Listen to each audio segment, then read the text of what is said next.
Good morning. Good morning. चलिए, ये भैया, ये क्या है भैया? एक हम कार बना रहे हैं। आज हम एक मैकेनिकल इंजीनियर बनेंगे नहीं, वैसे भी हम मैकेनिकल इंजीनियर हैं यार। इंजीनियरिंग का काम नहीं है बस।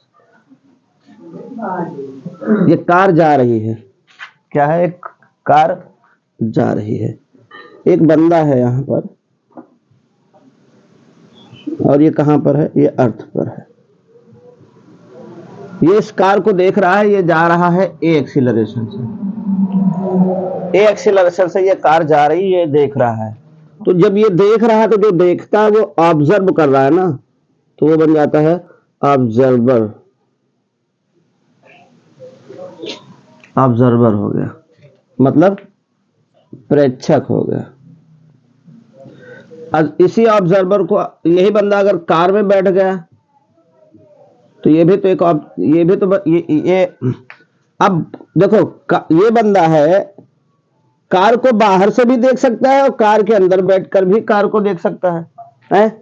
तो कार के बाहर से जब देख रहा है कुछ दूसरा उसे फील होगा, कार के अंदर बैठकर देखेगा तो कुछ और देखेगा। कार के बाहर बैठ के देखेगा तो क्या देखेगा?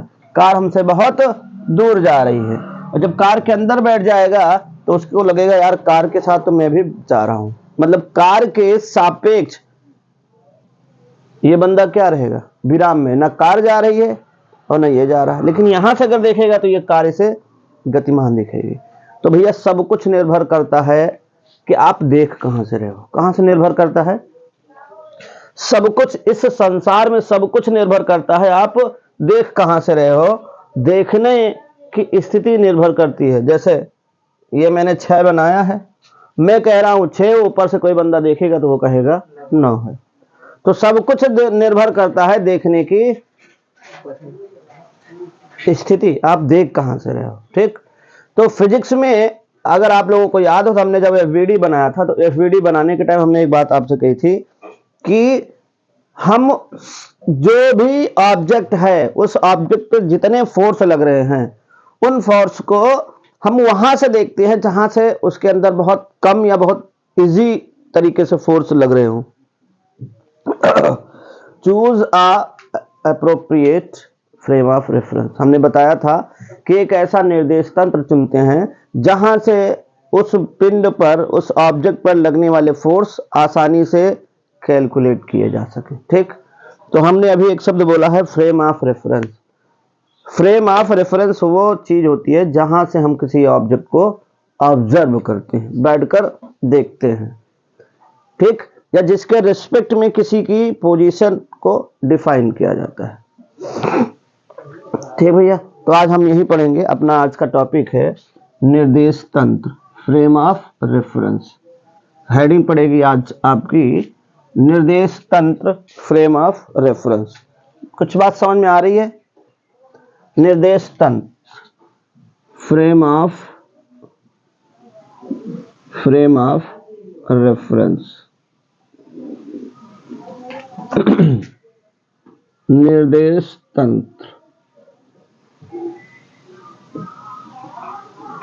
तो frame of reference is a system, frame of reference is a system which define the position of any object with respect to time. Time के रिस्पेक्ट में किसी भी ऑब्जेक्ट की पोजीशन क्या है, चेंज हो रही है या वही है, चेंज हो रही है तो कितनी चेंज हो रही है, इस चीज को डिफाइन जो करता है उसे ही हम बोलते हैं फ्रेम ऑफ रेफरेंस। क्या बोलते हैं? Frame of reference. Frame of reference is a system. Frame of reference is a system which define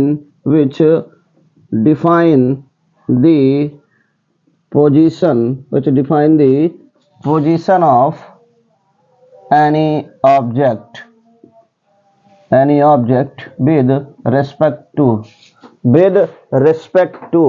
with respect to time. The frame of reference is a system which define the position of any object with respect to time. निर्देश तंत्र वह निर्देश तंत्र वह निकाय होता है जो किसी वस्तु की समय के सापेक्ष स्थिति को परिभाषित करता है। ठीक है ना। निर्देश तंत्र वह निकाय होता है जो किसी वस्तु की स्थिति को समय के साथ परिभाषित करता है। निर्देश तंत्र वह निकाय होता है जो किसी वस्तु की स्थिति को समय के साथ परिभाषित करता है। Done done. ये भैया frame of reference, frame of reference ये 2 टाइप्स के होते हैं। कितने टाइप्स के भैया? 2 टाइप्स। एक को बोलते हैं इनर्शियल फ्रेम ऑफ रेफरेंस। क्या बोलते हैं? Inertial frame of reference. दूसरे को बोलते हैं नॉन इनर्शियल। एक इनर्शियल, दूसरा non inertial frame of reference. Inertial frame of reference, non inertial frame of reference. Inertial से बनता है जड़त्वीय। क्या बनता है? जड़त्वीय निर्देश तंत्र।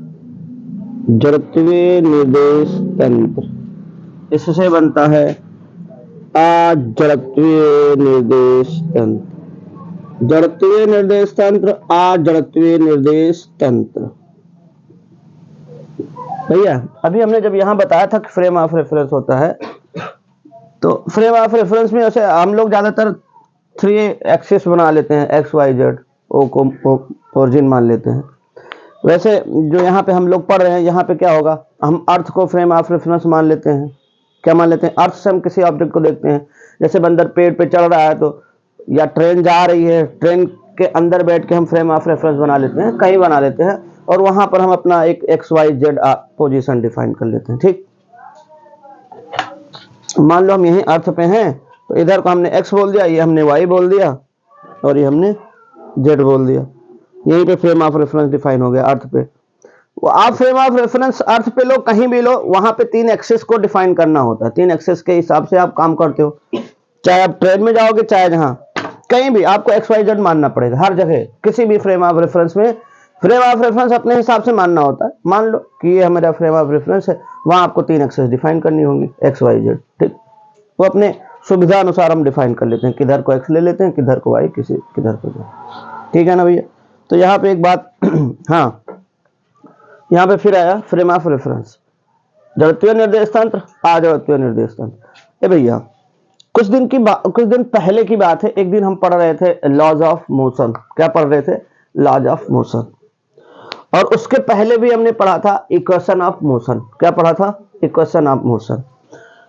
v बराबर u plus A T, S equal to U T plus half A T square, V square equal to U square plus 2as।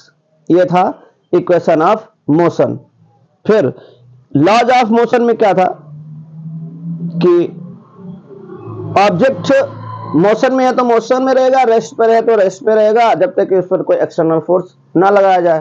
पहला लॉज ऑफ मोशन है। दूसरा, अगर कोई object rate of change of momentum is directly proportional to applied force. किसी object पे force लगा रहे हैं तो उसका मोमेंटम कितना चेंज हो रहा है पर यूनिट टाइम में, वो उस फोर्स के डायरेक्टली इक्वल है या प्रोपोर्शनल है। और थर्ड वाला लॉज ऑफ मोशन हमने क्या पढ़ा था? Every action has equal and opposite reaction. ये हमारे 3 लॉज हैं और हमारे 3 इक्वेशन हैं। तो आप लोगों को याद हो, हमने ये बताया था कि लॉज क्या होते हैं और इक्वेशन क्या होते हैं। इक्वेशन वो चीज होती है जो हर जगह एप्लीकेबल नहीं होती है, किसी पर्टिकुलर टाइम के लिए, किसी पर्टिकुलर चीज के लिए अप्लाई होती है, इसीलिए उसे हम इक्वेशन बोलते हैं। लॉज जो होते हैं वो हर जगह वैलिड होते हैं। लॉज जो होते हैं हर जगह वैलिड होते हैं, इसीलिए उसे हम क्या बोलते हैं? लॉज। हर जगह लगेगा। लेकिन उस दिन जो बात हमने बताई थी कि लॉज हर जगह वैलिड होते हैं, इसलिए हम इसे लॉज बोलते हैं। यहां पे आकर कोई थोड़ी सी दिक्कत हो गई। एक है जड़त्वीय निर्देश तंत्र, एक है अजड़त्वीय निर्देश तंत्र। इसकी डेफिनेशन ही ऐसे दी जाती है। जो न्यूटन के लॉज ऑफ मोशन है ना भैया, न्यूटन के जो लॉज ऑफ मोशन है वो केवल इनर्शियल फ्रेम में ही एप्लीकेबल होते हैं। न्यूटन के लॉज ऑफ मोशन केवल वैलिड होते हैं इनर्शियल फ्रेम में। जड़त्वीय निर्देश तंत्र में। नॉन इनर्शियल फ्रेम में न्यूटन के लॉज वैलिड नहीं होते हैं। डेफिनेशन ही यही बताई जाती है कि ऐसा फ्रेम ऑफ रेफरेंस जो न्यूटन के लॉज ऑफ मोशन को फॉलो करे या होल्ड करे, या जिसके लिए Newton laws of motion valid हो, उसको हम बोलते हैं इनर्शियल फ्रेम ऑफ रेफरेंस। और ऐसे इनर्शियल फ्रेम ऑफ रेफरेंस जहां न्यूटन के लॉज ऑफ मोशन अप्लीकेबल ना हो, उसे हम क्या बोलेंगे?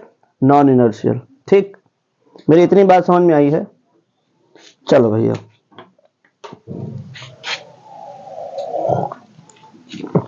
ये क्या होता है? Inertial frame of reference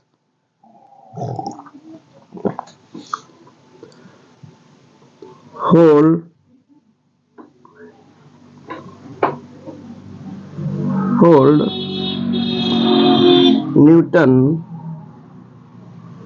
Newton's laws of motion.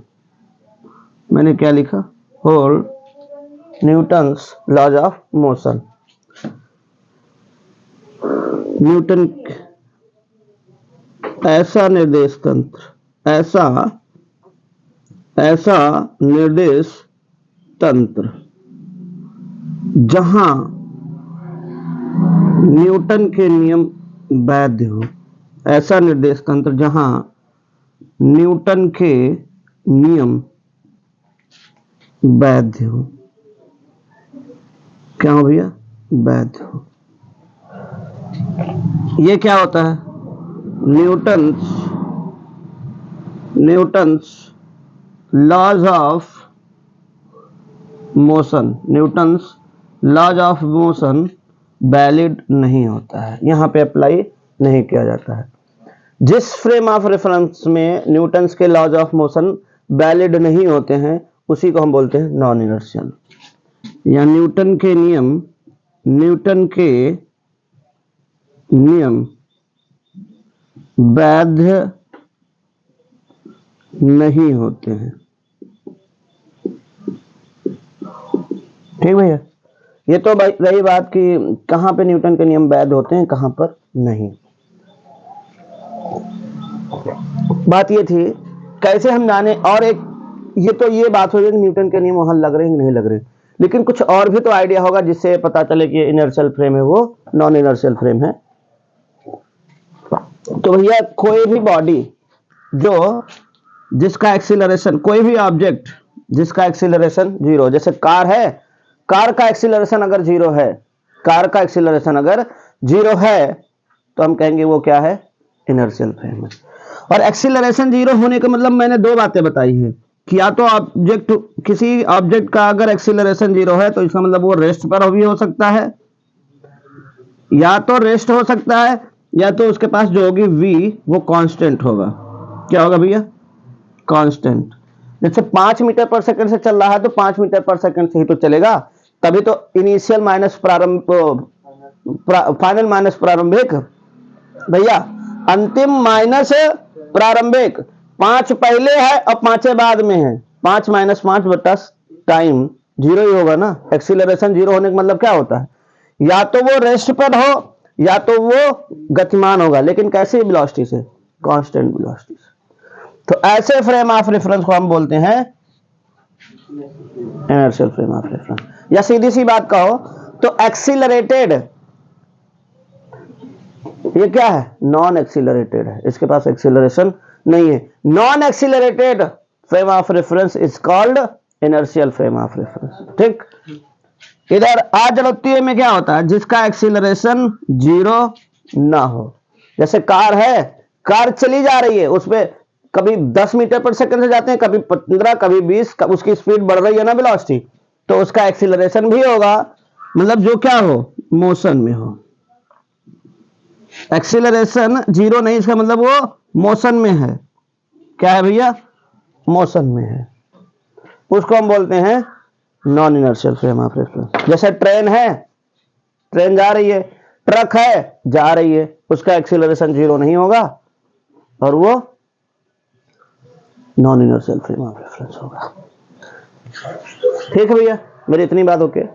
जो भी ऑब्जेक्ट मोशन में है लेकिन अगर उसका एक्सीलरेशन 0 नहीं है तो नॉन इनर्शियल है, एक्सीलरेशन 0 है तो वो इनर्शियल है। बस इतना जानो, एक्सीलरेशन 0 इनर्शियल, एक्सीलरेशन नहीं 0 नॉन इनर्शियल।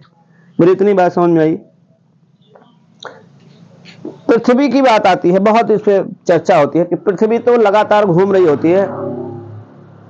हमारी पूरी फिजिक्स में, चाहे अपने इंडिया की बात करो चाहे किसी फॉरेन की बात करो, सब लोग क्या एक्सपेरिमेंट होता है, कैलकुलेशन होती है, सब कुछ करते हैं। तो उसमें क्या होता है, इस अर्थ को, इस धरती माता को हम लोग क्या मानते हैं, इनर्शियल फ्रेम मानते हैं। क्या मानते हैं भैया, जड़त्वीय फ्रेम मानते हैं। क्यों मानते हैं, क्योंकि यार हम यही रहते हैं, अगर इसको जड़त्वीय नहीं मानेंगे तो हम आगे क्या करेंगे। और इसको जड़त्वीय मानने का रीजन भी है, अर्थ घूम रही है ना, और घूमने से उसके पास एंगुलर वेलोसिटी होती है। तो इसकी जो एंगुलर वेलोसिटी होती है, मतलब बहुत धीरे धीरे घूम रही होती है। इसका जो एक्सीलरेशन होता है वो लगभग 0 आता है। और अगर 0 नहीं भी आए, मतलब 0 के करीब आता है, बहुत छोटा होता है, कहने मतलब एक्सीलरेशन इसका बहुत छोटा होता है अर्थ का। तो बहुत छोटा होता है तो हम 0 मान लेते हैं, और 0 नहीं भी मानोगे तो हमारे पास कोई सोल्यूशन बचा भी नहीं भैया, क्योंकि हम जहां रह रहे हैं उसको भी अगर हम निर्देश तंत्र जड़त्वीय नहीं मानेंगे तो कैलकुलेशन वगैरह सारी गलत हो जाएंगी, फिर से करना होगा। ठीक है ना भैया, इसलिए इसको हम क्या मानते हैं, जड़त्वीय। और इसका लगभग 0 के करीब आता भी है। मेरी इतनी बात समझ में आ रही। कोई अगर आपसे कहे कि अर्थ कैसा निर्देश तंत्र है, अर्थ पृथ्वी कैसी है, तो भैया ये इनर्शियल है, जड़त्वीय है। क्यों है, क्योंकि ये इसका एंगुलर वेलोसिटी बहुत छोटी है, और जैसे एक्सीलरेशन जो है बहुत छोटा बनेगा, तो जिसे हम 0 के करीब मान लेते हैं, अजम्पशन मान लेते हैं। मेरी संकल्पना है बोल देना, क्योंकि फिजिक्स में बहुत कुछ जो है संकल्पनाओं पर आधारित है। जब तक आप संकल्पना नहीं करते हैं, ना डेरिवेशन हो पाएगा, ना बच्चे समझ पाएंगे। मेरी इतनी बात समझ में आई भैया, नोट करो।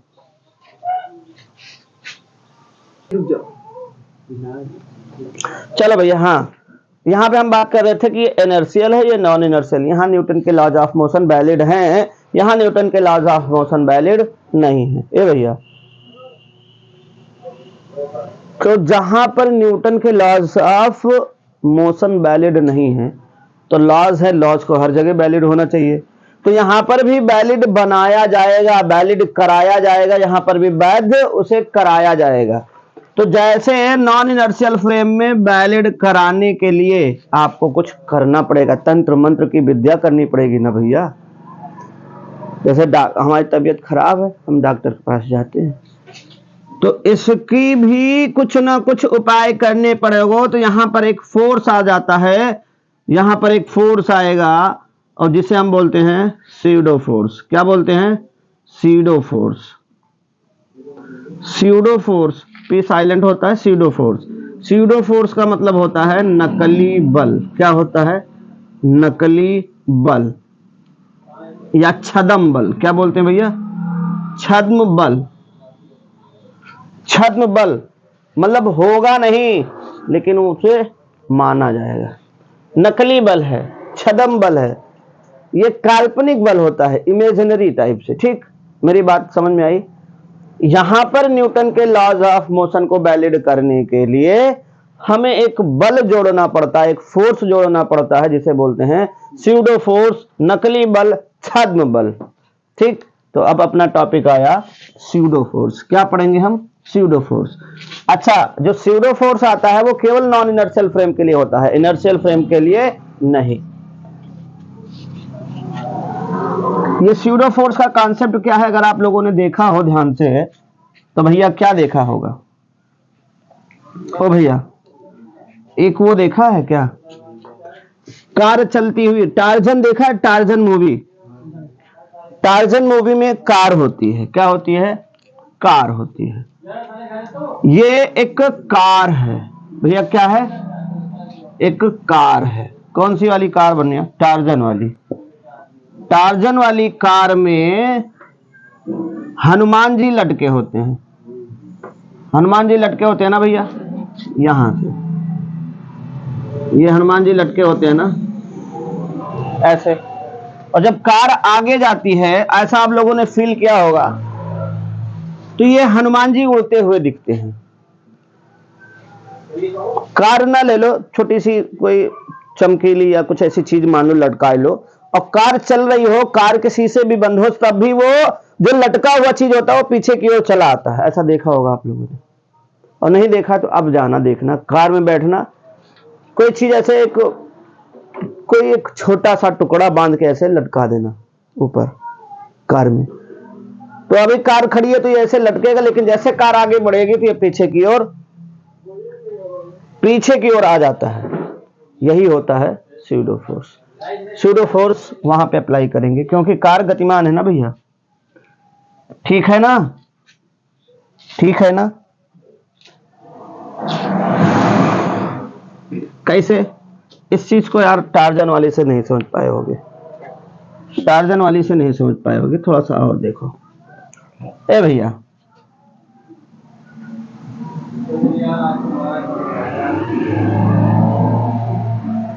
एक लिफ्ट है, क्या है? एक लिफ्ट है, ये एक लिफ्ट में एक लिफ्ट है, लिफ्ट में एक m किलोग्राम का कोई ऑब्जेक्ट है,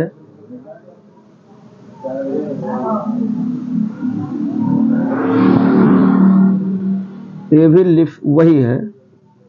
तो ये लिफ्ट है ना भैया, ध्यान से देखना। और ये अर्थ है, ये कौन है? ये अर्थ सरफेस है। यहां एक बंदा खड़ा है, ये एक ऑब्जर्वर है। क्या है? ऑब्जर्वर। ये प्रेक्षक है, पृथ्वी पे खड़ा है, ये देख रहा है। लिफ्ट ऊपर जा रही है। कहां जा रही है? लिफ्ट ऊपर जा रही है।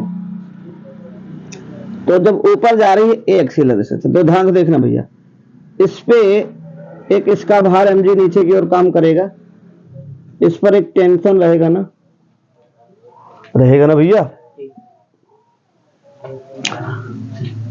तो अगर इसका ये FVD बनाएगा तो T ऊपर को जा रहा है, एक्सीलरेशन भी ऊपर है, टेंशन ऊपर को, तो T माइनस mg बराबर क्या होगा? ma होगा ना, होगा ना। तो यहां से T बराबर क्या हो जाएगा? mg plus ma। ठीक, ये इस बंदे ने देखा है, ये इस बंदे ने देखा कि लिफ्ट में जो ब्लॉक बंधा हुआ लटक रहा है, उसके कारण जो उस पे टेंशन आ रहा होगा, जो तनाव आ रहा होगा डोरी पे, वो इतना आ रहा होगा mg प्लस ma। ये ए एक्सीलरेशन से गतिमान है। एक ये मान लो एक आदमी कोई था, ये कोई दूसरा आदमी, यहां पर भी ये ऐसे ही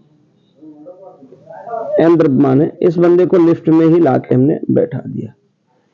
एक कोई बंदा है जिसको मैंने लिफ्ट में ही बैठा दिया, ये ए एक्सीलरेशन से ऊपर जा रहा है। ए भैया, जब ये बंदा देख रहा था तो उसे लिफ्ट ऊपर की ओर जाती हुई दिखेगी, लेकिन जब ये बंदा है तो ये तो लिफ्ट के अंदर बैठा है, उसको ये द्रव्यमान जहां पे है वहीं पे तो दिखेगा, उसको गतिमान थोड़ी ना दिखेगा। भैया मैं कार में बैठा हूं और मेरे बगल ड्राइवर बैठा है, तो मुझे लगेगा ड्राइवर तो रेस्ट पे, ड्राइवर कहां जा रहा है? मैं और ड्राइवर दोनों एक दूसरे के रिस्पेक्ट में रेस्ट पर तो ही रहेंगे। लेकिन हम बाहर खड़े हो जाए भैया और हम देखे कार जा रही, तो हम कहेंगे कि ड्राइवर भी जा रहा है ना भैया। तो ये कार में ही आके बैठ गया, तो अब इसको क्या लगेगा? इस पर टेंशन T ऊपर की ओर है और नीचे की ओर क्या है? एक mg फोर्स है। क्या है?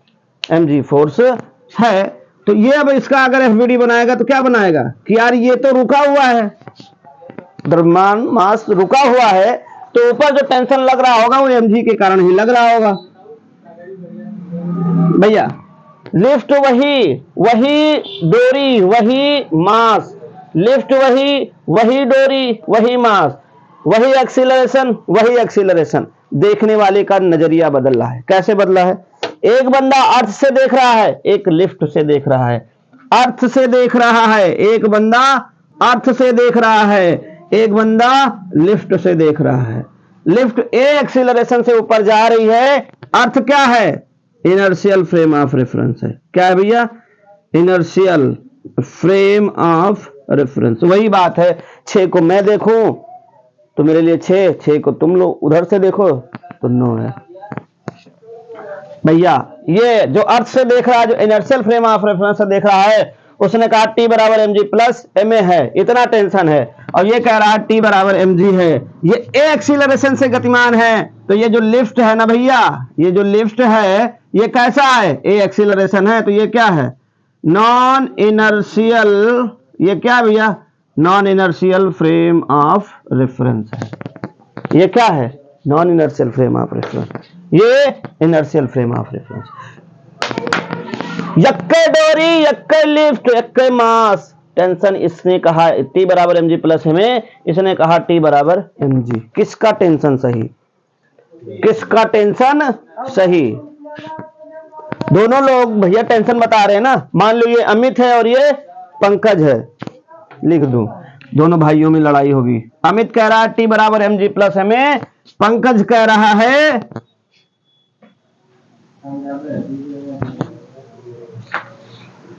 T बराबर mg। दोनों में लड़ाई हुई, दोनों में लड़ाई हुई और दोनों मेरे पास आए। अमित ने कहा सर मेरे में टी टेंशन जो है mg प्लस m है, पंकज ने कहा सर मेरे में टेंशन केवल mg है।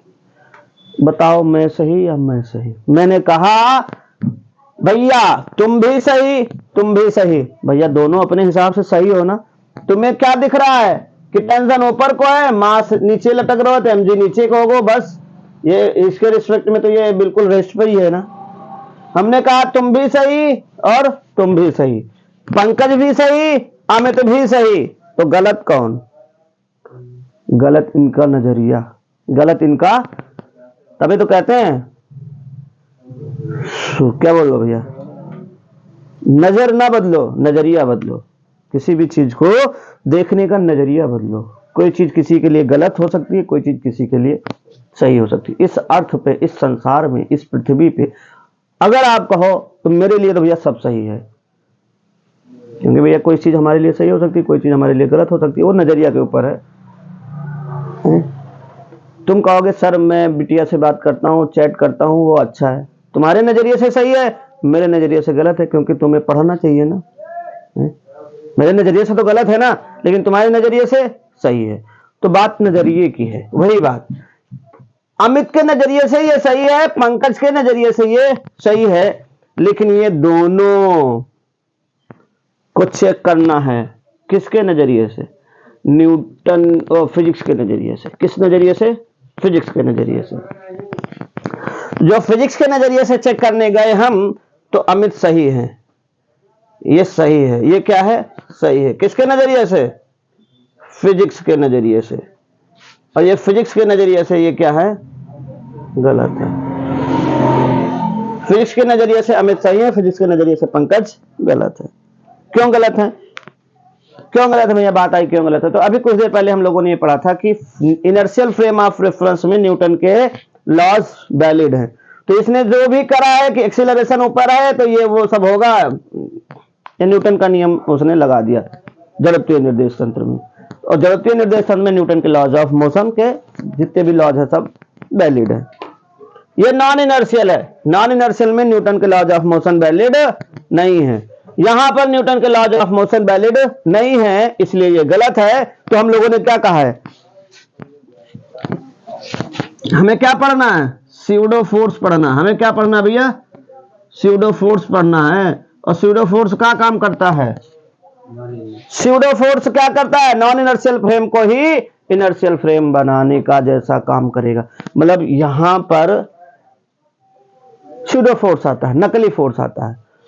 तो कैसे आता है, एफ पी, पी बोले तो स्यूडो फोर्स।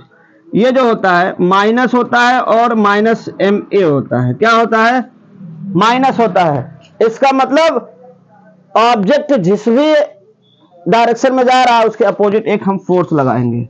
ये माइनस साइन क्या कहेगा कि फोर्स अप्लाई करना होगा आपको, ये वाला फोर्स अप्लाई होगा, force opposite to direction of acceleration.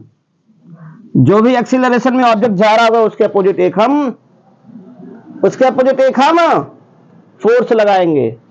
ये जो मास होगा ना, ये मास जो ऑब्जेक्ट होगा उसका होगा, मास जो होगा वो क्या होगा, ऑब्जेक्ट का। ये जो एक्सीलरेशन है ये पूरे मतलब जो सिस्टम आपका जा रहा होगा फ्रेम ऑफ रेफरेंस का होगा। फ्रेम ऑफ रेफरेंस कितने से जा रहा है? ए एक्सीलरेशन से। अब देखो इस पे हम कैसे लगाते हैं, ध्यान देखना भैया। ये दिख रहा है ना सबको? दिख रहा है ना भैया? तो ये लिफ्ट में ये मास है, ये ए एक्सीलरेशन से ऊपर जा रहा है। यहां पे आपका ऑब्जर्वर है, ये एम है, इसका mg भार नीचे काम कर रहा है, इस पर एक टेंशन टी ऊपर काम कर रहा है। हमने कहा एक शैडो फोर्स लगा देते हैं। शैडो फोर्स ही इसीलिए होता है कि ये न्यूटन के लॉज को वैलिड करा सके। एक सीडो फोर्स लगा देना है। क्या लगा देना है? SIDO force. माइनस है मतलब एक्सीलरेशन इस डायरेक्शन में, तो फोर्स इस डायरेक्शन में लगेगा। ऑब्जेक्ट मास क्या रहेगा? ऑब्जेक्ट का एक्सीलरेशन जो ऊपर जा रहा है वही। यहां पर मैंने एक सीडो फोर्स बना दिया, एफ। क्या बना दिया भैया? F P. तो यहां पे F P equal to M A क्या हो जाएगा? एम ए।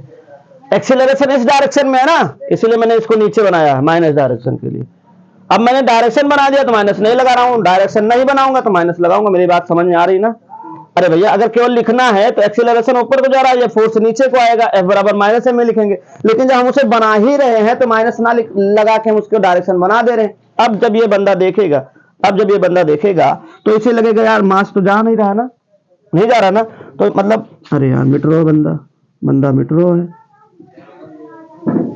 इसको लगेगा कि यार टेंशन ऊपर को है और ये वाले सारे फोर्स नीचे हैं, mg प्लस ma। अब देखो इसका भी टेंशन इसके बराबर आ गया कि नहीं आ गया? तो शैडो फोर्स इसीलिए आता है, नकली वाला बल इसीलिए आता है कि न्यूटन के लॉज को वैलिड करा सके। मेरी इतनी बात समझ में आई? अब इस पे हम इसे नोट कर लो, ध्यान से पढ़ लो, फिर कुछ क्वेश्चंस करते हैं।